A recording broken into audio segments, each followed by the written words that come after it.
Hello guys, a very good afternoon. Welcome you all in my official YouTube channel of Civil Engineering Gurukul. Students, जैसे कि last के videos में हम लोगों ने डिज़ाइन ऑफ कंक्रीट स्ट्रक्चर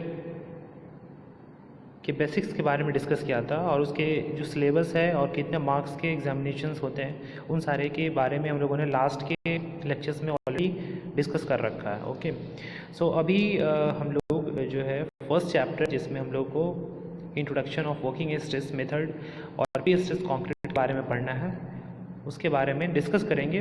उसके बारे में एक एक करके हम लोग डिस्कस करेंगे. ठीक है, सो आज का ये लेक्चर जो है सबसे पहले आपका जो ये फर्स्ट लेक्चर है ये आरसीसी डिज़ाइन का, इससे पहले जो भी क्लासेस हुई थी आपकी वो इंट्रोडक्शन थी. ओके, सो प्रीवियस का जो वीडियो था उसका रिस्पांस काफ़ी अच्छा रहा है, तो मुझे उम्मीद है कि आप लोग जो वीडियो है उससे काफ़ी हेल्प ले रहे होंगे और आपको कहीं भी डाउट आ रहा है तो आप कमेंट सेक्शन में कमेंट कर सकते हैं और हम लोग लाइव क्लास के अंदर में उस चीज़ को डिस्कस कर लेंगे. ओके, सो एक रिक्वेस्ट जो मेरा आप सभी से होगा कि अगर आपको मेरा वीडियो अच्छा लगता है, अगर आप उस वीडियो से कुछ सीखते हैं, so kindly subscribe my channel and share to the all the students who are pursuing diploma from state board of technical education.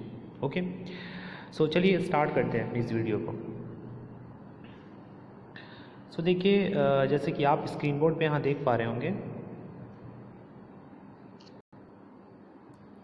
ये जो आपका सब्जेक्ट है डिज़ाइन ऑफ कंक्रीट स्ट्रक्चर है, जिसके बारे में हम लास्ट के लेक्चर में ऑलरेडी डिस्कस किया था हमने. ओके, सो देखिए ये जो आपके सब्जेक्ट है सिविल इंजीनियरिंग 6 सेमेस्टर में state board of technical education से जितने भी सारे कॉलेज एफिलेटेड है, जो कि प्राइवेट हो या गवर्नमेंट हो, सारे के लिए ये एप्लीकेबल है. ओके, सो देखिए जैसे कि मैंने कुछ यहाँ इमेज पुट किया है, जैसे आप यहाँ पे देख रहे होंगे एक बंदा है और ये यहाँ पे स्टील को लेकर के बेंड कर रहा है यहाँ पे, है ना.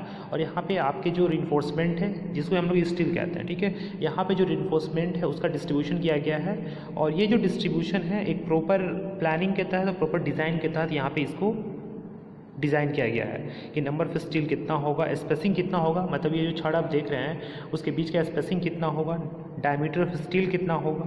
ठीक है, इन सारे का जो कैलकुलेशन है ये आरसीसी के अंदर में यानी डिज़ाइन ऑफ कंक्रीट स्ट्रक्चर के अंदर में हम लोग करते हैं.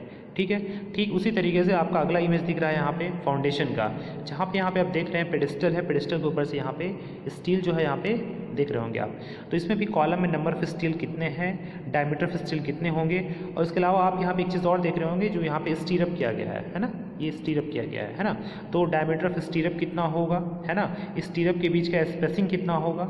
ठीक है, तो इन सारे चीज़ों के बारे में हम यहाँ पे डिज़ाइन ऑफ कंक्रीट स्ट्रक्चर के बारे में डिज़ाइन ऑफ कंक्रीट स्ट्रक्चर के अंदर में पढ़ते हैं. ओके, ठीक उसी तरीके से आप यहाँ पे देख रहे होंगे, यहाँ पे ये आपका बीम दिख रहा है, बीम का जो स्टील है उसके बारे में दिखाया गया है कि इसमें नंबर ऑफ स्टील कितना होगा, यहाँ पे area minimum area of steel कितना होगा, मैक्सिमम एरिया ऑफ स्टील कितना होगा. जो हम यहाँ पे यूज़ कर रहे हैं जो नंबर ऑफ स्टील है या फिर जो डायमीटर ऑफ स्टील है, उन सारी चीज़ों के बारे में यहाँ पे हम पढ़ते हैं डिज़ाइन ऑफ कंक्रीट स्ट्रक्चर के बारे में. ठीक उसी तरीके से जो भी आप फील्ड में देखते हैं जैसे कॉलम है, स्लैब है, बीम है, ठीक है, आरसीसी वॉल है, इन सारे में जो भी हम स्टील का यूज़ करते हैं तो वो हो जाता है आरसीसी सेक्शन. यानी पीसीसी के अंदर में अगर हम प्लेन सीमेंट कंक्रीट के अंदर में वहाँ पे अगर हम स्टील का यूज़ करते हैं तो सारा जो सेक्शन है वो सारा सेक्शन कहलाता है कौन, आरसीसी स्ट्रक्चर यानी रिइंफोर्स सीमेंट कंक्रीट स्ट्रक्चर, या हम सिंपली कह सकते हैं रिइंफोर्स्ड कंक्रीट स्ट्रक्चर. आरसीसी कहें या फिर आरसी कहें, दोनों सेम चीज़ें हैं. आप रिइंफोर्स्ड सीमेंट कंक्रीट स्ट्रक्चर भी कह सकते हैं या फिर डायरेक्टली आप रिइंफोर्स्ड कंक्रीट स्ट्रक्चर ना कह करके डायरेक्टली रिइंफोर्स्ड कंक्रीट कह सकते हैं आप. ठीक है, रिइंफोर्सिंग मतलब होता है कि प्लेन सीमेंट के अंदर में, प्लेन सीमेंट कंक्रीट के अंदर में आप कोई भी मटेरियल से रिइंफोर्सिंग कर रहे हैं, बट बेसिकली स्टील का ही यूज़ किया जाता है. ठीक है, इसके बहुत सारे रीजंस हैं, जैसे जैसे हम आगे बढ़ेंगे तो पूछा जाएगा आपसे, बहुत सारे इंटरव्यू में पूछा भी जाता है कि स्टील का यूज़ क्यों करते हैं, दूसरे मटेरियल का यूज़ क्यों नहीं करते हैं. तो इन सारे का आंसर जो है आपको इस सब्जेक्ट के अंदर में आपको मिलने वाला है. ठीक है, और काफ़ी ही इंटरेस्टेड सब्जेक्ट है, सो आप इंटरेस्ट के साथ इस सब्जेक्ट को पढ़ें. ओके, सो चलिए सबसे पहले हम इंट्रोडक्शन के बारे में देख लेते हैं कि रिइंफोर्स्ड सीमेंट कंक्रीट स्ट्रक्चर का इंट्रोडक्शन क्या है. एज यू नो, आपको इसकी पता है कि रिइंफोर्स्ड सीमेंट कंक्रीट स्ट्रक्चर को हम लोग क्या कहते हैं, रिइंफोर्स्ड कंक्रीट का है या फिर उसको हम लोग रिइंफोर्स्ड सीमेंट कंक्रीट स्ट्रक्चर भी कहते हैं. ठीक है, इज ए कंपोजिट मटेरियल, ये इंपॉर्टेंट चीज़ है, कंपोजिट मटेरियल है in which concrete relatively low tensile strength and ductility are compensated 4 by the inclusion of reinforcement having higher tensile strength और ductility। ओके, यहाँ कहा जा रहा है कि reinforced कंक्रीट को ही हम लोग रिइंफोर्स सीमेंट कंक्रीट कहते हैं, जो कि एक कंपोजिट मटेरियल है।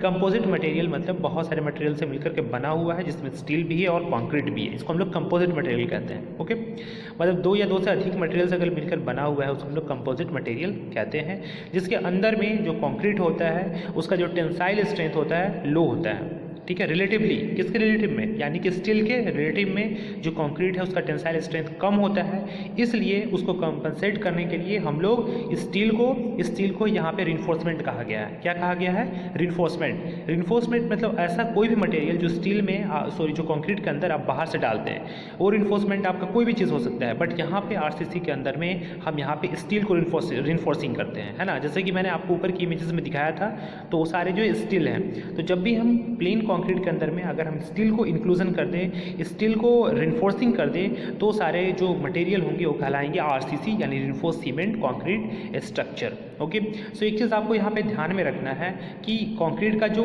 टेंसाइल स्ट्रेंथ होता है काफ़ी लो होता है, मतलब रिलेटिवली मतलब किस रिलेटिव में, आरसीसी के अंदर में कौन कौन सी चीज़ें यूज़ कर रहे हैं, हम कंक्रीट यूज़ कर रहे हैं और हम स्टील यूज़ कर रहे हैं। तो ये कहा जा रहा है कि कंक्रीट का जो टेंसाइल स्ट्रेंथ है स्टील के कंपैरिजन में यानी रिलेटिवली कमज़ोर होता है। उसी को मजबूत करने के लिए, उसी को इन्हांस करने के लिए हम लोग वहाँ पे स्टील को इम्बेड करते हैं। सो दैट्स वाई अब जितना भी सेक्शन देखते हैं, चाहे वो स्लैब हो, चाहे वो बीम हो, चाहे वो कॉलम हो, उन सारे में हम लोग स्टील को यूज़ करते हैं।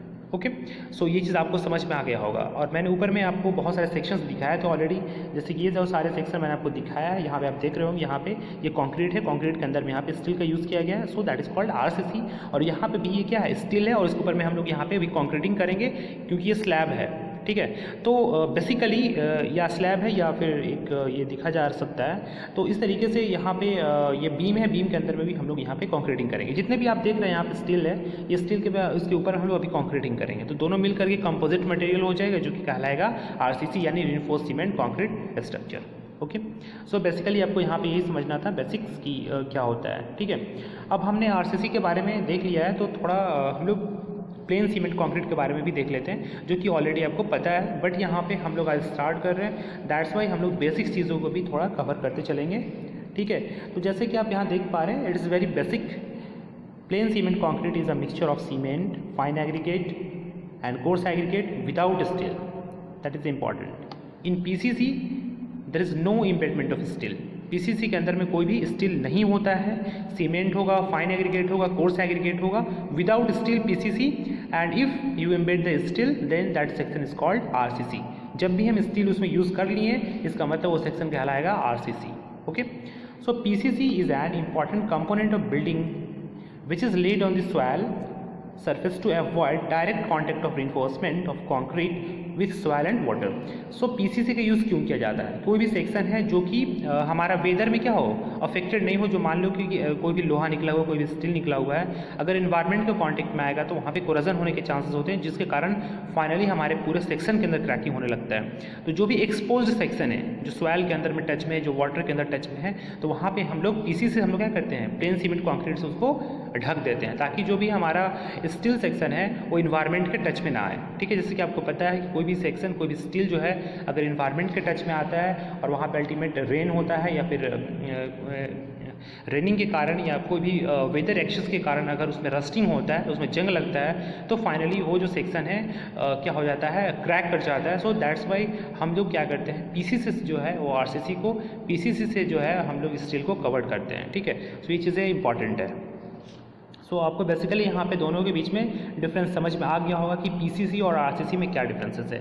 आरसीसी के अंदर में हम लोग स्टील को इम्बेड करते हैं, जबकि पीसीसी के अंदर में हम लोग विदाउट स्टील रखते हैं उसको। ठीक है, सो नेक्स्ट देख लेते हैं यूनिट वेट, जो कि काफ़ी इंपॉर्टेंट है, जो कि जब भी हम आगे न्यूमेरिकल करेंगे तो वहाँ पे इन सारी चीज़ों की बहुत ज़रूरत पड़ेगी। ओके, सो यूनिट वेट कुछ इंपॉर्टेंट बिल्डिंग मटेरियल्स को अगर देख लेते हैं, तो पीसीसी यानी प्लेन सीमेंट कंक्रीट का यूनिट वेट जो होता है 24 किलो न्यूटन पर मीटर क्यूब होता है, पूछा भी जाता है एग्जाम्स में। आरसीसी का जो यूनिट होता है 25 किलो न्यूटन पर मीटर क्यूब होता है। अगर हम पोर्टलैंड सीमेंट की बात करें तो 14 किलो न्यूटन पर मीटर क्यूब होता है। ठीक उसी तरीके से अगर हम सीमेंट मोटार की बात करें तो ये होता है 20 किलो न्यूटन पर मीटर क्यूब। ये क्या है, उसकी यूनिट वेट है। ओके, सो ये चीज़ें आपको याद रखनी है एग्जामिनेशन पॉइंट ऑफ व्यू से। अब देखिए यहाँ पे डिज़ाइन ऑफ कंक्रीट स्ट्रक्चर के अंदर में एक बहुत ही इंपॉर्टेंट चीज़ होता है जो कि कहलाता है ग्रेड ऑफ कंक्रीट, जिसके बारे में आई होप कि आप लोगों ने कंक्रीट टेक्नोलॉजी के अंदर में आप लोगों ने पढ़ा था ऑलरेडी, बट यहाँ से फिर मैं एक बार डिस्कस कर लेता हूँ कि कितने टाइप के ग्रेड होते हैं एज पर IS 456/2000। मैंने आपको पहले भी बताया था फर्स्ट लेक्चर के अंदर में कि जो भी कोड फॉलो किए जाते हैं वो कोड होते हैं IS 456/2000। इंडियन स्टैंडर्ड 456/2000 कोड को फॉलो किया जाता है यहाँ पे जो भी RCC सेक्शंस को डिज़ाइन करने के लिए। तो based on the RCC, based on the Indian standard 456/2000 there are the various grade of concrete. Okay, so यहाँ पे कैटेगराइज किया गया है 3 ग्रेड्स के अंदर में और ये एग्जाम में पूछे जाते हैं।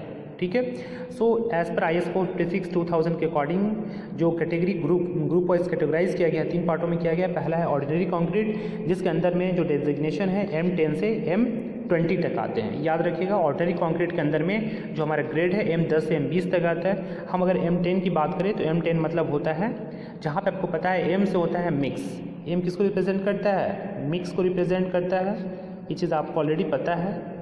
और यहाँ पे जो 10 है वो रिप्रेजेंट कर रहा है किसको? इसके कॉम्प्रेसिव स्ट्रेंथ को रिप्रेजेंट कर रहा है आफ्टर 28 डेज ऑफ टेस्टिंग। ये चीज़ आपको याद रखना है। अगर कोई पूछ देता है कि M10 में M क्या है और 10 क्या है, या M15 में M क्या है 15 क्या है, तो आपको बताना पड़ेगा M notify the mix after and 10 notify the strength in Newton per mm square after 28 days of cube test, है ना।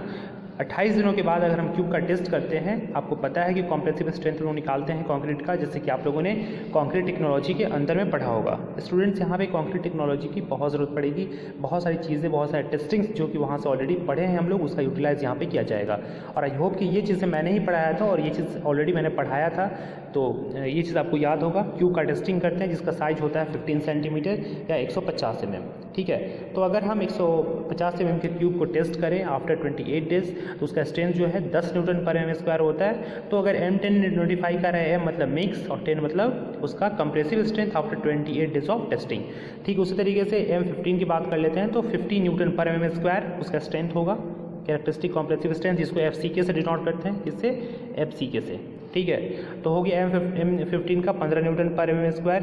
ठीक उसी तरीके से अगर M20 है तो M मतलब मिक्स और 20 मतलब उसका compressive strength after 28 days of testing on 150 mm cube. ठीक है, तो हो गया 20 न्यूटन पर mm स्क्वायर। ओके, तो ठीक उसी तरीके से स्टैंडर्ड कंक्रीट आता है जिसके अंदर में M25 से लेकर के M55 तक आते हैं, M25 टू M55। सो उसी तरीके से यहाँ पे अगर 25 की बात करें तो 25 न्यूटन पर mm स्क्वायर कंप्रेसिव स्ट्रेंथ होगा। ठीक उसी तरीके से अगर 30 की बात करें तो 30 उसका कंप्रेसिव स्ट्रेंथ होगा इन न्यूटन पर mm स्क्वायर। जो भी हम बात कर रहे हैं वो न्यूटन पर mm स्क्वायर में है और इसका क्या है? कैरेक्टरिस्टिक कंप्रेसिव स्ट्रेंथ है, FCK जिसको हम लोग कहते हैं। ठीक उसी तरीके से अगर M55 इसका मतलब है 55 न्यूटन पर mm स्क्वायर। ठीक उसी तरीके से हाई स्ट्रेंथ कंक्रीट के अंदर में M62 वॉट M80 तक हमारा हाई स्ट्रेंथ कंक्रीट में आता है। ठीक उस तरीके से M मतलब मिक्स और 60 मतलब कॉम्प्रेसिव स्ट्रेंथ इन न्यूटन पर mm स्क्वायर। ठीक उस तरीके से M65 होता है, M70 होता है, M75 और M80। सो आपको बेसिकली यहाँ याद रखना है कि इंडियन स्टैंडर्ड 456/2000 के अकॉर्डिंग 3 ग्रुप में कैटेगराइज किया गया। ऑब्जेक्टिव पूछा जाता है कि कितने ग्रुप में कैटेगराइज किया गया है, तो 3 ग्रुप में, पहला ऑर्डिनरी कंक्रीट, दूसरा स्टैंडर्ड कंक्रीट और तीसरा high strength concrete. Ordinary concrete के अंदर में M10 से M20 तक, स्टैंडर्ड के अंदर में M25 से M55 तक और हाई स्ट्रेंथ के अंदर में M60 से M80 तक। और M पता हो गया मिक्स, मैं बार बार रिपीट कर रहा हूँ, M मतलब मिक्स और 10 मतलब उसका characteristic compressive strength that is FCK in newton पर mm square on the 150 mm cube. Okay, so इतना चीज़ आप लोगों को ऑलरेडी समझ में आ गया होगा। ठीक है, आगे डिस्कस कर लेते हैं। अब देखिए, अब कंक्रीट के बारे में आप लोगों ने देख लिया ऑलरेडी, तो अब हम लोग स्टील के बारे में देख लेते हैं। ठीक है, क्योंकि यहाँ पे ये जो RCC है वो कंपोजिट मटेरियल है। यहाँ पे हम दोनों की प्रॉपर्टीज़ के बारे में पढ़ते हैं। किसकी प्रॉपर्टीज़ के बारे में? कंक्रीट की प्रॉपर्टीज़ के बारे में भी और स्टील के बारे में भी, क्योंकि दोनों ही यहाँ पे इंपॉर्टेंट है। ओके, सो यहाँ पे टाइप ऑफ स्टील की अगर हम बात कर लें तो देखिए, सबसे पहला जो स्टील होता है वो माइल्ड स्टील होता है, जिसको हम लोग प्लेन बार भी कहते हैं। टाइप ऑफ रिइंफोर्समेंट में क्या देख रहे हैं यहाँ पे? माइल्ड स्टील और प्लेन बार। इसके अंदर में इसका सब टाइप है। अगर सब टाइप आपको याद नहीं रहे तो कम से कम आपको ये याद रखना है माइल्ड स्टील। ठीक है, जिसको हम लोग कहते हैं Fe250। क्या कहते हैं? फेरस 250। जो भी 250 होता है उसका क्या होता है? उसको हम लोग कहते हैं माइल्ड स्टील। 250 न्यूटन पर mm स्क्वायर उसका क्या होगा? यील्ड स्ट्रेंथ होगा। ठीक है, Fy का मतलब है, ये जो Fe दिख रहा है, Fe मतलब फेरस, जैसे कि आप लोग को पता है फेरस लोहा कहते हैं, और ये 250 उसका क्या है? टेंसाइल स्ट्रेंथ है इन न्यूटन पर एमएम स्क्वायर, ठीक है। यील्ड स्ट्रेंथ जिसको कहते हैं FY की वैल्यू 250 सिग्निफाई कर रहा है इसके यील्ड स्ट्रेंथ को, इसको हम लोग FY से डिनोट करते हैं, F और सबस्क्रिप्ट में Y, जिसको हम लोग यील्ड स्ट्रेंथ कहते हैं। हम स्टील के अंदर में भी पढ़ाए थे तो इसके बारे में आपको बताए थे कि FY क्या होता है, ठीक है। तो यहाँ पे देखिए सब टाइप के अंदर में होता है, यहाँ पे कोल्ड वर्क्ड माइल्ड स्टील बार सब टाइप है इसका, ठीक है। उस तरीके से हॉट रोल्ड माइल्ड स्टील बार, ठीक है। इसका रिलेवेंट इंडियन स्टैंडर्ड कोड है। अगर हम कोल्ड वर्क माइल्ड स्टील की बात करें तो IS 432/1996 पार्ट 1, इतना आपको याद करने की जरूरत नहीं है, ठीक है। बट एक बार आप देख लीजिए हॉट रोल्ड माइल्ड स्टील के बारे में अगर कोड हम देखना चाहते हैं तो IS 1139/1966 पार्ट 2 है, ठीक है। बेसिकली आपको ये चीज़ याद नहीं रखना है, ये थोड़ा सा हायर लेवल का हो गया, बट आपको ये याद रखना है 456/2000, ठीक है। वहाँ से सारी चीज़ें ली गई हैं और इसका सब कोड है, ठीक है। बहुत सारे ऐसे स्टील्स आएंगे जिसके कोड नोटिफाई किए जाएंगे आपको, ठीक है। अब ये कहलाता है सेकेंड जो सीरियल नंबर में देख रहे हैं हाई यील्ड स्ट्रेंथ डिफॉर्म्ड बार, जिसको टॉर स्टील भी कहते हैं, बहुत ही इंपॉर्टेंट है ये, ठीक है। पहले तो इतना आपको याद रखना है माइल्ड स्टील बार जिसका जो FE है 250 कहलाता है, 250 उसका यील्ड स्ट्रेंथ है जिसको हम लोग F सब स्क्रिप्ट में Y से डिनोट करते हैं, एक चीज़ ये आपको याद रखना है। अब अगर हम हाई यील्ड स्ट्रेंथ डिफॉर्म्ड बार की बात करें, इसको हम लोग HYSD शॉर्ट फॉर्म में कहते हैं, HYSD बार क्या कहते हैं, HYSD bar, H for high, Y for yield, S for strength, D for deformed, okay. So यहाँ पे कोल्ड वर्क डिफॉर्म्ड बार जिसके अंदर में FE 415 इंपॉर्टेंट है, याद रखना है आपको, और FE 500, ठीक है। कौन कौन सा, HYSD बार के अंदर में FE 415 और FE 500। अब देखिए 415 क्या है, 415 वही है FY की वैल्यू यानी यील्ड स्ट्रेंथ 415 न्यूटन पर mm स्क्वायर, ठीक। उसी तरीके से FE 500 है, FE मतलब फेरस और 500 उसके ग्रेड को डिनोट कर रहा है। जैसे जैसे हम आगे बढ़ रहे हैं वैसे ग्रेड बढ़ रहा है ना। तो FE 500 मतलब है कि उसका यील्ड स्ट्रेंथ कितना है 500 न्यूटन पर mm स्क्वायर, ठीक है। ये याद रखना है आपको, ठीक है। बी में इसका सब कैटेगरी है हॉट रोल्ड डिफॉर्म्ड बार, तो इतनी चीज़ आपको याद नहीं रखनी है। और इसका रिलेवेंट कोड है IS 1786/1979 और यहाँ पे इसका रिलेवेंट कोड है हॉट रोल्ड डिफॉर्म्ड बार का IS 1966 पार्ट 2। तो ये कोड जो देख रहे हैं ना आपको, ये इतना ज़रूरी नहीं है आपको याद करना इस लेवल में, ठीक है। बट ये चीज़ आपको याद रखना चाहिए टाइप ऑफ रिइंफोर्समेंट और सब टाइप इसका, ठीक है। चौथा है रोल्ड स्टील बार, ठीक है। इसके अंदर में आते हैं angle, T section, joist, channel section, जो कि आप स्टील के अंदर में ऑलरेडी पढ़े हैं, उसके लिए यहाँ पे रिलेवेंट IS कोड दिया गया है।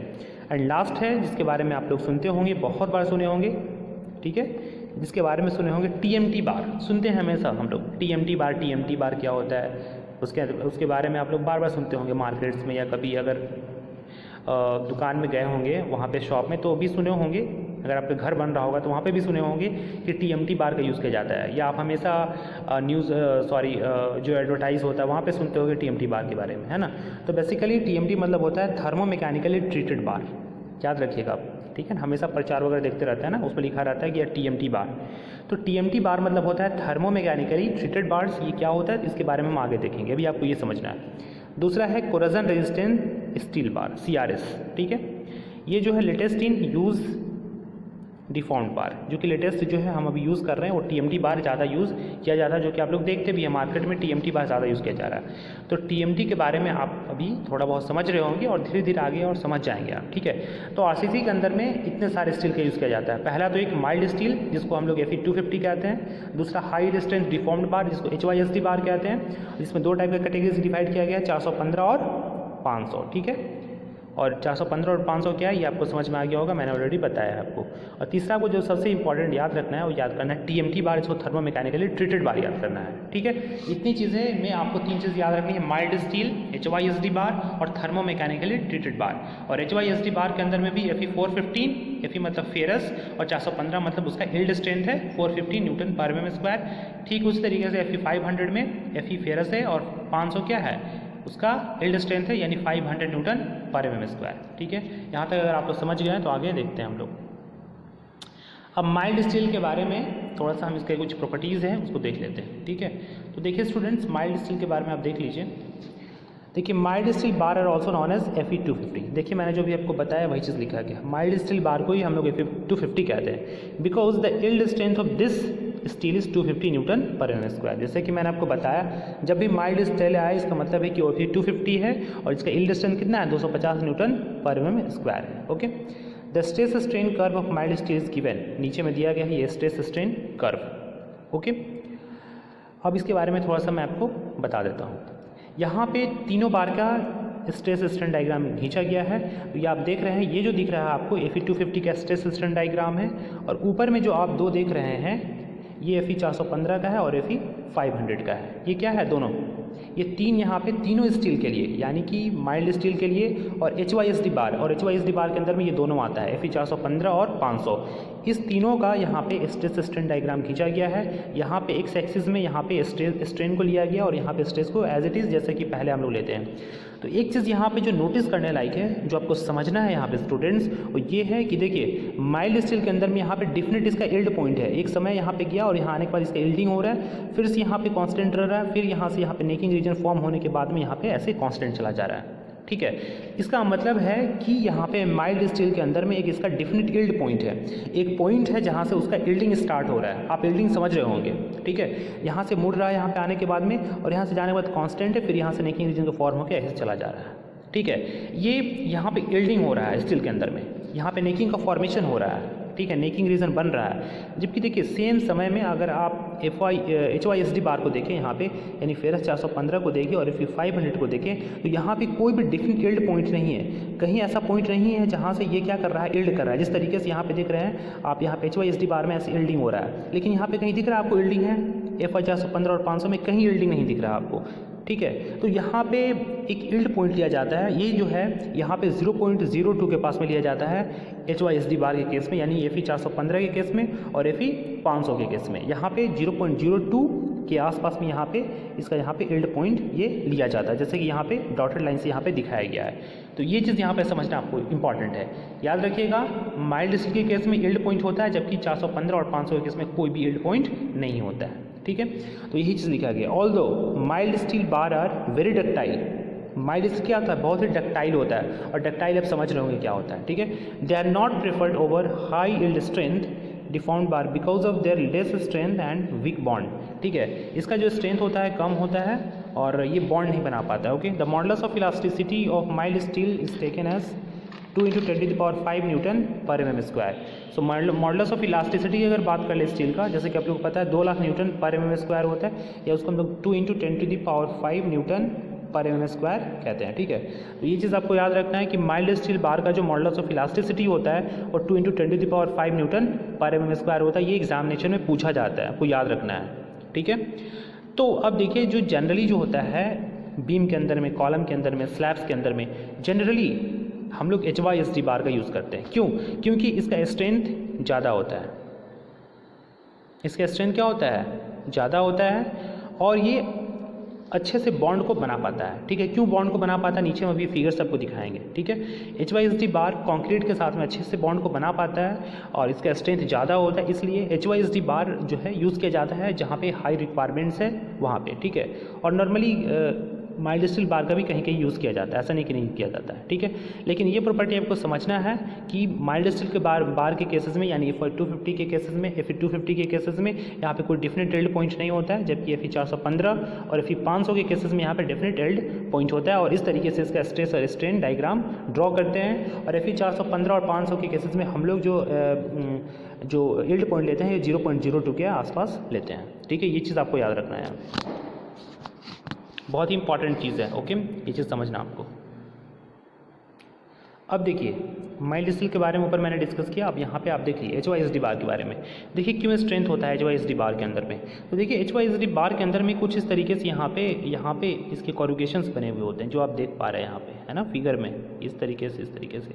अब बताइए ये जो प्लेन बार है और ये है डिफॉर्म्ड बार, दोनों में कौन अच्छे से बॉन्ड को बनाएगा? ऑब्वियसली जिसके अंदर में कॉरुगेशंस है, ये बॉन्ड ज़्यादा बना पाएगा इस कंक्रीट के साथ में in the comparison of plane बार, क्योंकि इसके अंदर में कोई भी ग्रिपिंग नहीं है। यहाँ पे आप देख रहे हैं कोई ग्रिपिंग है यहाँ पे, तो प्लेन बार जो होता है उतना बॉन्ड को नहीं बना पाता है जितना अच्छे से डिफॉर्म्ड बार बना सकता है, यानी जितना अच्छे से HYSD बार, यानी कि HYSD बार के अंदर में कौन कौन सा है, Fe415 और 500, Fe415 और Fe500। ठीक है, ये स्टील का ग्रेड है। जिस तरीके से आप कंक्रीट के ग्रेड को समझते थे ना कि M20 होता है, M10 होता है, M15 होता है, ठीक उसी तरीके से यहाँ पे ये स्टील का ग्रेडिंग है। ओके, तो देखिए यहाँ पे these are also known as HYSD bar, deformed bar को हम HYSD बार भी कहते हैं। Okay, so they have higher percentage of carbon. अब देखिए यहाँ पे कार्बन का परसेंटेज होता है HYSD बार के केसेस में ज़्यादा होता है as compare to mild steel. Mild steel के कंपैरिजन में स्टील में जो है HYSD बार में कार्बन का परसेंटेज ज़्यादा होता है। आप लोगों को पता है कि स्टील के अंदर में कार्बन होता है, ओके। सो स्टील के अंदर कार्बन होता है लेकिन माइल्ड स्टील में कम होता है और HYSD बार के केस में ज़्यादा होता है, ठीक है। Their high strength is higher than that of mild steel. इसका जो स्ट्रेंथ होता है माइल्ड स्टील से ज़्यादा होता है, but the yield point is not clearly defined. लेकिन इसका कोई भी यील्ड पॉइंट क्लियरली डिफाइंड नहीं होता है, जैसे कि मैंने आपको ऊपर फिगर में दिखाया था। 415 और 500 के लिए कोई भी डिफिनेट यील्ड पॉइंट नहीं होता है, ठीक है। अब देखिए ये जो इसका अवेलेबिलिटी है मार्केट में दो तरीके से होता है, hot rolled high yield strength bar, दूसरा है cold worked high yield strength deformed bar, ठीक है। अब देखिए इसके अलावा जो स्टील यूज़ किए जाते हैं, कोल्ड ट्विस्टेड डिफॉर्म्ड बार यूज़ किए जाते हैं और टॉर स्टील इसको कहते हैं हम लोग। कोल्ड ट्विस्टेड डिफॉर्म्ड बार को हम लोग टॉर स्टील कहते हैं, ठीक है।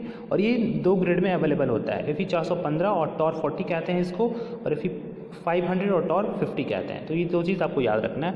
और मैंने आपको इसको फिगर से आपको भी एक्सप्लेन किया कि किस तरीके से HYSD बार ज़्यादा बॉन्ड बनाता है और ज़्यादा स्ट्रेंथ होता है क्योंकि इसमें कार्बन का परसेंटेज ज़्यादा होता है, okay, as comparison to the plain bar, okay.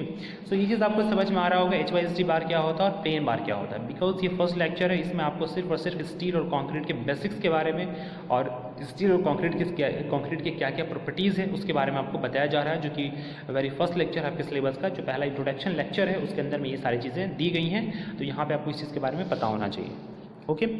So चलिए आगे देख लेते हैं। अब TMT बार के बारे में थोड़ा सा देख लेते हैं, थर्मोमैकेनिकली ट्रीटेड बार के बारे में, जिसके बारे में मैं आपको अभी बात कर रहा था।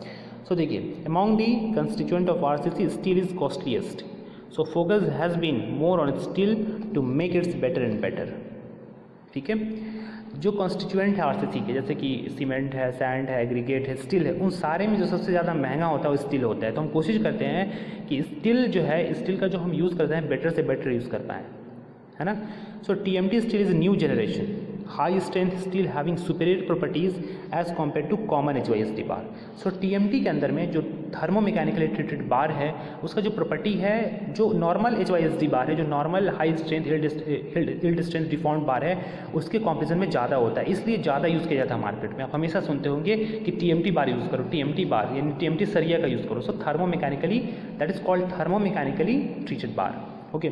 So TMT bar are manufactured by passing hot rolled steel bar through cold water। यानी कि इसको हम कैसे प्रोडक्शन करते हैं, इतना चीज़ आपको जानना नहीं है, बट बेसिकली आप जान लीजिए, ठीक है। TMT बार को हम लोग हॉट रोल्ड स्टील जो हमारा होता है, जो गर्म हॉट रोल्ड स्टील होता है, उसको हम लोग कोल्ड वाटर से क्या करते हैं, पास कराते हैं, ठीक। इससे होता क्या है, by doing this the outer surface of the bar becomes harder while the inner surface is softer. इससे होता क्या है कि जो आउटर सरफेस है बार का, जो ये बार है आपका, बार का जो आउटर सरफेस है ये हार्ड हो जाता है, ठीक है, और इनर सरफेस क्या होता है, सॉफ्टर होता है इससे, ठीक है। अब ये चीज़ आप समझ रहे होंगे कि TMT बार मतलब होता है कि जो हॉट रोल्ड स्टील बार है उसको हम लोग कोल्ड वाटर से क्रॉस कराते हैं, तो उसका इनर वाला पार्ट जो है क्या होता है, सॉफ्ट हो जाता है, और आउटर वाला पार्ट हार्ड हो जाता है, जिसके कारण जो है इसका जो यूज़ है वो काफ़ी अच्छा हो जाता है और काफ़ी इसका जो लाइफ है वो काफ़ी बढ़ जाता है। इसलिए हम लोग थर्मोमैकेनिकली ट्रीटेड बार का यूज़ ज़्यादा करते हैं कंस्ट्रक्शन में, ठीक है।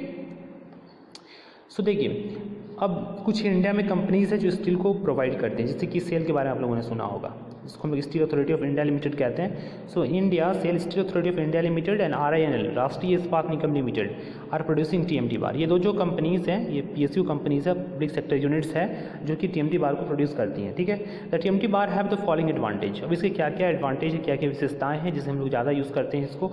तो पहला जो इसका विशेषता है वो हाई यील्ड स्ट्रेंथ है, इसका यील्ड स्ट्रेंथ ज़्यादा होता है। बेटर वेल्डेबिलिटी होता है, मतलब अगर हम इस मटेरियल को, मतलब एक स्टील को दूसरे स्टील के साथ वेल्ड करें या किसी दूसरे स्टील मटेरियल के साथ ही वेल्ड करें तो वेल्ड अच्छे से हो जाता है। एक्सीलेंट डक्टिलिटी, इसका जो डक्टिलिटी होता है वो अच्छा होता है। डक्टिलिटी आप समझते होंगे, कोई भी मटेरियल है उसको अगर हम घींचते हैं तो विदाउट टूटे हुए उसका एक्सटेंशन ज़्यादा हो सकता है, उसको हम डक्टाइल कहते हैं, है ना। तो डक्टिलिटी अच्छा होता है इसका। सुपीरियर कोरोजन रेजिस्टेंस, और इसका जो रेजिस्टेंस है कोरोजन का, मतलब जंग इसमें नहीं लगता, उसे ये क्या करता है, प्रोटेक्ट करता है। So that's why TMT bar are mostly use, ठीक है। तो आपको समझ में आ गया होगा TMT बार के बारे में। अब देखिए, अब कैरेक्टरिस्टिक स्ट्रेंथ ऑफ स्टील के बारे में और थोड़ा कंक्रीट के बारे में आप एक बार देख लीजिए, ठीक है। देखिए, सबसे पहले हम कैरेक्टरिस्टिक स्ट्रेंथ ऑफ कंक्रीट के बारे में आपको बताते हैं, ठीक है। इसका एक डेफिनेशन है, समझ लीजिए आप। The term characteristic strength means that value below which not more than 5% of the test result are expected to fail. ये वर्ड आपको याद रखना है।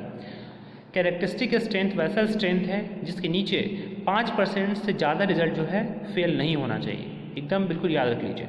Means characteristic strength means the value below which not more than 5% of the test result are expected to fail, मतलब जिसके नीचे 5% से ज़्यादा जो टेस्ट रिजल्ट है वो फेल नहीं होना चाहिए। ये चीज़ आपको याद रखना है, ठीक है, जो कि इंडियन स्टैंडर्ड 456 2000 के अकॉर्डिंग है, ठीक, ऑब्जेक्टिव में आता है, ठीक है।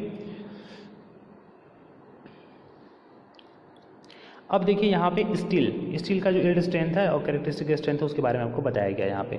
तो सबसे पहले टाइप ऑफ स्टील है, ग्रेड है, यील्ड स्ट्रेंथ है और इलोंगेशन है, ठीक है। तो यहाँ पे आप देख सकते हैं फिगर के अंदर में जो माइल्ड स्टील है इसका जो ग्रेड है Fe 250 है, जिसको हम बताए थे कि माइल्ड स्टील को Fe 250 भी कहा जाता है। यील्ड स्ट्रेंथ, ठीक है, ये क्या है 0.2% प्रूफ स्ट्रेस और कैरेक्टरिस्टिक स्ट्रेंथ, प्रूफ स्ट्रेस का 0.2%, ठीक है। तो ये देखिए यहाँ पे ये जो है ये आपका 250 का यील्ड स्ट्रेंथ हो गया। अगर हाई स्ट्रेंथ की बात करें तो Fe 415 जिसको टॉर 40 कहते हैं, इसका स्ट्रेंथ 415 न्यूटन पर mm² होता है। ये सब न्यूटन पर mm² में है, okay. Deformed steel Fe 500 tor 50 500 newton per mm², ठीक है। TMT और CRS यानी कोरोजन रेजिस्टेंस स्टील Fe 500 जिसका स्ट्रेंथ Fe 500 है, 500 न्यूटन पर mm² है। Steel wire fabric 480 Newton per mm² है। अब इलोंगेशन इसका देख लीजिए एक बार आप, ठीक है, ये चीज़ आपको याद रहना चाहिए। माइल्ड स्टील का इलोंगेशन परसेंटेज में 23%, ठीक है। हाई यील्ड स्ट्रेंथ का अगर Fe 415 की बात करें तो 14.5%, अगर Fe 500 की बात करें तो 12%, ठीक है। अगर HYSD 550 की बात करें तो इसका इलोंगेशन 8%, ठीक है। TMT और CRS बार की बात करें तो 12%, ठीक है। स्टील वायर फैब्रिक की बात करें तो 7.5 over gauge length of 8 mm diameter, 8 mm diameter से ज़्यादा की गेज लेंथ के लिए 7.5 है, ठीक है, परसेंट है। तो आपको याद रखना है माइल्ड स्टील के लिए इलोंगेशन 23%, Fe 415 के लिए 14.5%, Fe 500 के लिए 12%, उसके अलावा TMT बार के लिए जो आपका दिया हुआ है यहाँ पे सॉरी Fe 550 के लिए 8% और TMT के लिए 12%, और इसका जो है ये सब यील्ड स्ट्रेंथ है। ये चीज़ तो आपको याद ही होगा। तो आपको दोनों का कैरेक्टरिस्टिक स्ट्रेंथ पता चल गया, कंक्रीट के केसेस में भी और स्टील के केसेस में भी। अब देखिए जिस तरीके से हम लोग स्टील स्ट्रक्चर के अंदर में कुछ लोड्स के बारे में पढ़े थे हम लोग, है ना, ठीक उसी तरीके से यहाँ पे भी है। जब भी हम डिज़ाइनिंग करते हैं कंक्रीट स्ट्रक्चर का तो वहाँ बहुत सारे लोड को कंसिडर किया जाता है। डेड लोड है, लाइव लोड है, विंड लोड है, एस्नो लोड है, अर्थक्वेक लोड से। आई होप कि इसके बारे में आप लोगों ने डिज़ाइन ऑफ स्टील स्ट्रक्चर के अंदर में पढ़ा था, बट यहाँ पे एक बार फिर से हम बेसिकली इसको देख लेते हैं। बट वही सारी चीज़ें वही है यहाँ पे। देखिए type of load on steel structures. So structures are design to withstand various type of load. जो स्ट्रक्चर है उसको डिज़ाइन किया जाता है बहुत सारे लोड लेने के लिए। The various types of load expected on structure as follows. जो बहुत सारे लोड्स हैं जो कि एक्सपेक्टेड होते हैं स्ट्रक्चर पे, जैसे कि डेड लोड है पहला, दूसरा है लाइव लोड, इसको हम लोग इम्पोज लोड भी कहते हैं, तीसरा विंड लोड है, चौथा एस्नो लोड है और पांचवा अर्थक्वेक लोड्स है। ये 5 तरीके के लोड जो है स्ट्रक्चर्स पे आते हैं, ठीक है। तो पहला डेड लोड के बारे में देख लेते हैं। तो जैसे कि आपको पता है डेड लोड मतलब वैसा लोड जो कि मूवेबल कंडीशन में नहीं है बिल्डिंग में, जैसे बीम के कारण जो लोड आ रहा है, स्लैब के कारण आ रहा है, वॉल्स के कारण आ रहा है, जो भी स्टैटिक कंडीशन में वो सारे डेड लोड कहलाते हैं, ओके। सो एक बार डेफिनेशन देख लेते हैं इसका। Dead loads are due to self weight structure. जो स्ट्रक्चर का सेल्फ वेट है, अपने वेट के कारण जो वेट आता है वो डेड लोड कहते हैं। These are the permanent loads, जिसको हम परमानेंट लोड भी कहते हैं, which are the always present, जो कि हमेशा प्रेजेंट होता है। Dead load depends upon the unit weight of the material. Dead load includes the self weight of the wall, floor, beam, column etc and also the permanent fixtures present in the structure. जैसे कि मैंने आपको बताया जो अपना load है structure का, जैसे कि बीम का जो अपना लोड है, स्लैब का अपना जो लोड है, कॉलम का अपना लोड है, उन सारे लोड को या फिर जो कि परमानेंट है या जो कि फिक्स लोड है वो सारे लोड डेड लोड कहलाते हैं, ठीक है। तो इसी के लिए मैंने आपको स्टार्टिंग में यूनिट वेट बताया था, क्योंकि यूनिट वेट अगर हमको पता होगा मटेरियल का तो वहाँ से हम उसका वेट निकाल सकते हैं, तो वही हमारा डेड लोड होगा, ठीक है। तो अब देखिए जो डेड लोड है यूनिट वेट जो है कॉमन बिल्डिंग मटेरियल्स का, जो कि सबसे पहले मैंने बताया था IS 875 पार्ट 1 के अंदर में डेड लोड के बारे में स्पेसिफाई किया गया है। IS 875 पार्ट 1 1987, ठीक है। तो मुझे लगता है कि ये चीज़ आपको स्टील स्ट्रक्चर के अंदर में बताया गया था। IS 875 पार्ट 1 जो है फॉलो करता है डेड लोड कोड के बारे में, ठीक है। अब देखिए आगे देख लेते हैं लाइव लोड के बारे में। है ना। तो लाइव लोड के बारे में भी आपको ऑलरेडी पता है, वैसे लोड जो मूवेबल कंडीशंस में होते हैं, ठीक है। Live load on floor and roof consist of all the load which are temporally placed on the structure. For example loads of peoples, मान लो हम लोग आ रहे हैं तो ये सब क्या है, टेम्पोररी लोड्स है, परमानेंट नहीं है। फर्नीचर जो आपके घरों में होते हैं, मशीन्स कोई भी हैं, ये सारे क्या है, लाइव लोड्स है। These load keep on changing, ये लोड हमेशा चेंज होते रहते हैं from time to time. They are also called as a impose load, जिसको हम लोग इम्पोज लोड भी कहते हैं। Various type of imposed laws coming on the structures are given in ISO 875 part 2 1987। तो ये भी आपको पता है कि लाइव लोड के लिए जो हम लोग कोड फॉलो करते हैं इंडियन स्टैंडर्ड 875 पार्ट 2 होता है, ठीक है। तो इस कोड में सारे लाइव लोड के बारे में डिटेल्स बताए गए हैं इंडियन स्टैंडर्ड 875 के अंदर में, ठीक है। और लाइव लोड क्या होता है ये आपको पता हो गया। नेक्स्ट है विंड लोड्स। तो विंड लोड भी आपको पता है, the force exerted by the horizontal component of wind is to be considered in the design of buildings. जो लोग स्टील स्ट्रक्चर के रूफ वाले पोर्शंस को कवर किए थे, जिन्होंने उनका डिज़ाइन किया था, उनको पता होगा कि विंड लोड को भी हम लोग कंसीडर करते हैं डिज़ाइन करने में। तो वही चीज़ें हैं जो हॉरिजॉन्टल कंपोनेंट होता है विंड का, उसके कारण जो भी बिल्डिंग्स में इफेक्ट होता है उसको भी हम लोग कंसीडर करते हैं, ठीक है। ये किस किस पे डिपेंड करता है, it depends upon the velocity of wind, shape and size of the buildings. ये डिपेंड करेगा कि जो विंड है उसका वेलोसिटी कितना है, जो बिल्डिंग है उसका शेप एंड साइज क्या है, ठीक है। The method of calculating wind load on the structure is given in 875 part 2 part 3 1987। और विंड लोड के बारे में जो कोड स्पेसिफाई करता है IS 875 पार्ट 3 1987, ओके। नेक्स्ट है snow load. The building which are located in the region where snowfall is very common. ये load वहाँ पे कंसिडर करते हैं जहाँ पे स्नोफॉल बहुत ही कॉमन है, ठीक है। जहाँ पे स्नोफॉल होगा ही या जहाँ पे एक्सपेक्टेड है कि स्नोफॉल यहाँ पे हो सकता है, तो वहाँ पे इस लोड को कंसिडर किया जाता है, ठीक है। तो इसके लिए जो हम लोग कोड फॉलो करते हैं ये IS 875 पार्ट 4 1987, ठीक है। IS 875 पार्ट 4 जो है स्नो लोड को कंसिडर करता है। नेक्स्ट एंड लास्ट है अर्थक्वेक लोड्स, ठीक है। Earthquake loads depend upon the place where the building is located. ये भी डिपेंड करता है कि किस जगह पे ये बिल्डिंग लोकेटेड है, सिस्मिक जोन में है या फिर नहीं है, ठीक है।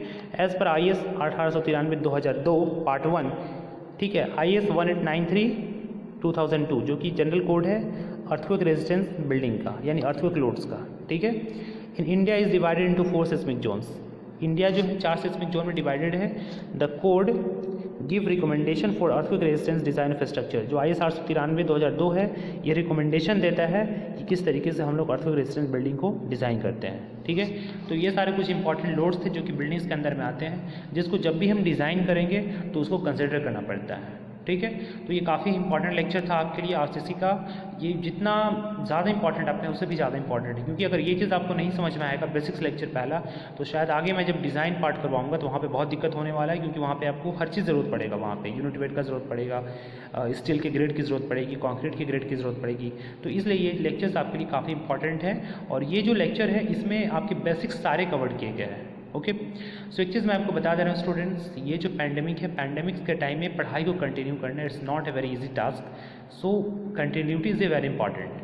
बहुत सारे बच्चे होते हैं कि चलो 2 दिन पढ़ लिए, 4 दिन पढ़ लिए, फिर उसकी कंटिन्यूटी टूट जाती है। तो continuity is a more important, ठीक है, कि कंटिन्यूसली आपको पढ़ाई करना है। आप थोड़ा बहुत ही पढ़ रहे हैं लेकिन आप कंटिन्यू पढ़ाई को कर रहे हैं, दैट इज़ इंपॉर्टेंट, ठीक है।